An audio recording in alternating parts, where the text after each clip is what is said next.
Hi everybody, मेरा नाम है अर्पिता। मैं प्रैक्टिस करती हूँ पास्ट लाइफ रिग्रेशन, रेकी और स्पिरिचुअल काउंसलिंग। आज मैं बात करना चाहती हूँ एक ऐसे स्टेटमेंट की जो मुझे बहुत सुनने को मिलती है मेरी काउंसलिंग सेशंस में भी, मेरे दोस्तों से कैजुअल टॉक्स में भी और कभी कभी रिलेटिव से भी। मैं समझती हूँ कि ये बात जेंट्स के साथ भी होती होगी, पर क्योंकि मुझे ज़्यादा एक्सपीरियंसेस वुमेन के साथ हुए हैं तो मैं उनके पर्सपेक्टिव से बात करूँगी।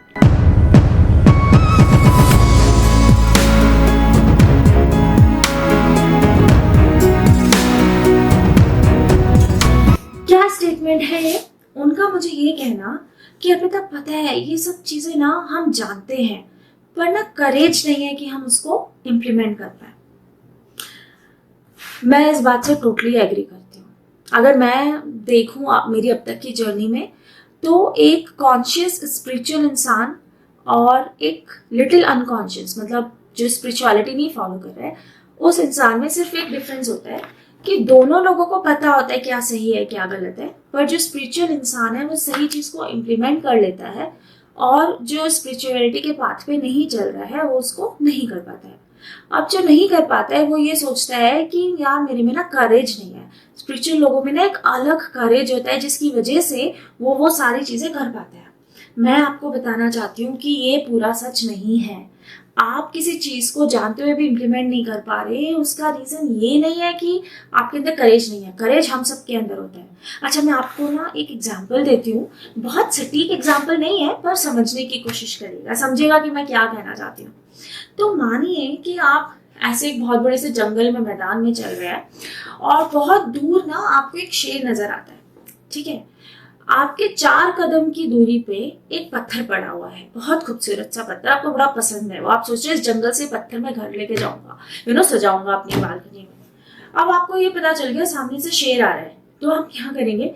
पत्थर को साइड करेंगे, भागेंगे वहां से, जीप में बैठेंगे, निकल लेंगे, है ना। अब वही दूसरे सीन में आप पत्थर को रिप्लेस कर दीजिए अपने बच्चे से। आपका 3 साल का बच्चा है, 4 कदम की दूरी पे खड़ा है और वो बहुत दूर सामने आपको दिख रहा है शेर। ठीक है, और शेर अब बस भागने ही वाला है और आपके बच्चे की तरफ बढ़ने ही वाला है। आप क्या करेंगे?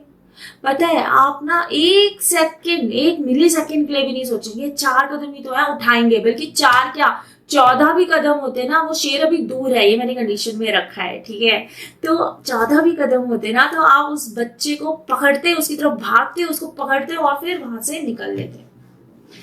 अब मुझे ये बताइए, वही आप हैं, 2 सिचुएशंस हैं। डिफरेंस सिर्फ ये है, एक सिचुएशन में एक पत्थर है और दूसरे सिचुएशन में आपका बच्चा है।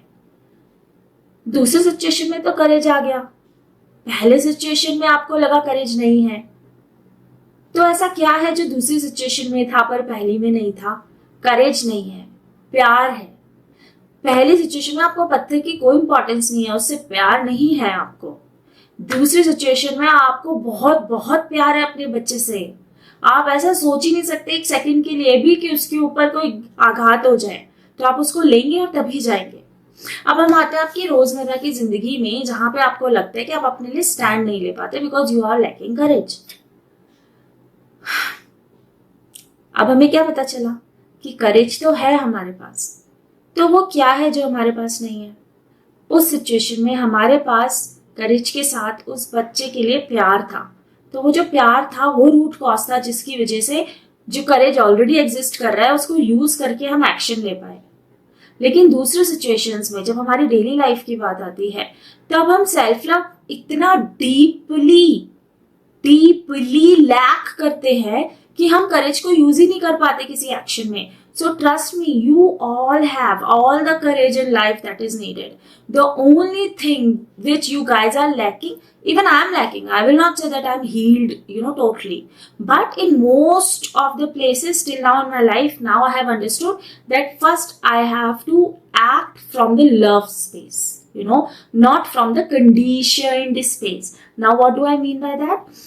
जब हमारी डेली लाइफ की जिंदगी की बात आती है और हमें ऐसा लगता है कि हम करेज लैक कर रहे हैं, हम एक्शन नहीं ले पा रहे, वहां पे हम करेज लैक नहीं कर रहे हैं, वहां पे हम खुद के प्रति प्यार को लैक कर रहे हैं। हम खुद से प्यार करते ही नहीं है। उस सीन में उस बच्चे से हम प्यार करते हैं और हमें कॉन्शियसली पता है हम उसे बहुत प्यार करते हैं, तो एक्शन ऐसे था। लेकिन हमारे केस में हम खुद से प्यार ही नहीं करते हैं। और ये वाली बात जो है ना, बहुत सारे लोग नहीं समझेंगे, उनको लगेगा कि नहीं ये तो कुछ बकवास है। ये कोई बकवास नहीं है। हमारी लाइफ की बहुत सारी सिचुएशन में we are lacking love towards ourselves. हम कहते हैं हम सेल्फ लव करते हैं, पर हम नहीं करते हैं। तो हमारी सेल्फ लव की क्या डेफिनेशन हो गई है? जो सोसाइटी ने हमारे लिए सेट किया है ना, उन पैरामीटर्स पे अगर हम खरे उतर रहे हैं तो हम सेल्फ लव में हैं। हम नहीं उतर रहे हैं तो हम खुद पे डाउट करना शुरू कर देते हैं। उस आदत को हमें छोड़ना है।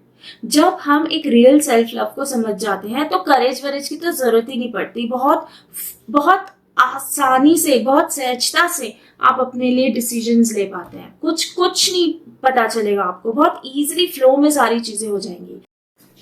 अगर मैं आपको एक एग्जांपल दूं तो इसको ऐसे सोचिए कि एक लेडी से, एक फेमिनिन से सोसाइटी की बहुत सारी एक्सपेक्टेशंस होती है that she has to be in a certain way with her husband, in a certain way with her kids, in a certain way with her in-laws, with her parents and all. But genuinely मुझे बताइए, in fact आप मुझे भी नहीं बताइए, आप खुद को बताइए, क्या ऐसा नहीं है कि बहुत सारी चीजें हैं जो आपको लगता है कि आपसे रेजोनेट ही नहीं करती हैं, पर आप इसलिए करते हैं जिससे कि घर में कॉन्फ्लिक्ट ना हो, या आप इसलिए करते हैं क्योंकि आपकी इमेज पे बात ना आए, या आप इसलिए करते हैं जिससे कि सामने वाले को ये ना लगे कि ये एक डिस्टॉर्टेड फेमिनिन है, कि इसकी फेमिनिन एनर्जी अच्छी नहीं है। पर वो तो सच नहीं है, क्योंकि अगर आपको वो सब करने में इतनी खुशी मिल रही होती तो आप कभी किसी दोस्त से कहते ही नहीं कि यार मेरे घर में ये प्रॉब्लम है, मुझे ये अच्छा नहीं लगता पर मुझे करना पड़ता है, मेरे बॉस के साथ ये चीजें हैं, डिफरेंशिएशन है, जेंडर बाइसिंग है, बट मुझे करनी पड़ रही है। सच बताइए, सोचते हैं ना हम, ऐसा फील करते हैं ना, तो ये जो एक अलाइनमेंट खराब हुआ है कि हमें लग तो रहा है कि this is not right, but हम कर भी वही रहे हैं विच इज नॉट राइट। वो कहाँ से आ रहा है? इस एग्जाम्पल से आपको समझना चाहिए कि आप सेल्फ लव में नहीं है, क्योंकि आप लगातार वो चीजें कर रहे हैं जो आपको पता है आपको नहीं करनी है। अब now why you are not able to take stand for it? Because you care about your image. और इमेज की आप केयर क्यों करते हैं? क्योंकि सोसाइटी ने दिमाग में डाल दिया है कि अगर आप इस तरीके से बात करेंगे, इस तरीके से उठेंगे बैठेंगे, इस तरीके से अपने हस्बैंड को, इन लॉज को, अपने बच्चों को, अपने पेरेंट्स को, अपने भाई बहनों को ट्रीट करेंगे तो आप एक डिवाइन फेमिनिन है। डिवाइन फेमिनिन ऐसी नहीं होती है। For your information, sorry to say like that, but this is the truth. Let me break your bubble, let me bust your bubble. Sorry if I'm being, really harsh on this, but खुद को ये excuse मत दीजिए कि आपके पास करेज नहीं है।